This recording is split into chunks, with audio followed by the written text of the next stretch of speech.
নমস্কার দর্শক বন্ধু, আমি উত্তম আর আপনারা দেখছেন আপনাদেরই আর্ট চ্যানেল RAG উত্তম।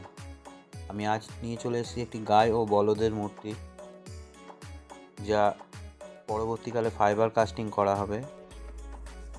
আমি ধাপে ধাপে এর কাজ আপনাদেরকে দেখাবো, তো দেখতে থাকুন আমার চ্যানেল RAG উত্তম।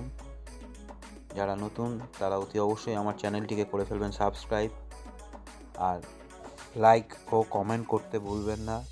আপনাদের কমেন্ট আমাকে পরবর্তীকালে কাজকে আরও উন্নত এবং আরও ভালোভাবে কাজগুলো করবার জন্য উৎসাহ দেবে। আর ভালো লাগলে অতি অবশ্যই নিজের বন্ধু বান্ধবদের মধ্যে করে ফেলবেন আমার চ্যানেলটির শেয়ার। আজ এই পর্যন্ত, পরবর্তী ভিডিওর জন্য ওয়েট করুন। আসছি খুব তাড়াতাড়ি। Bye bye.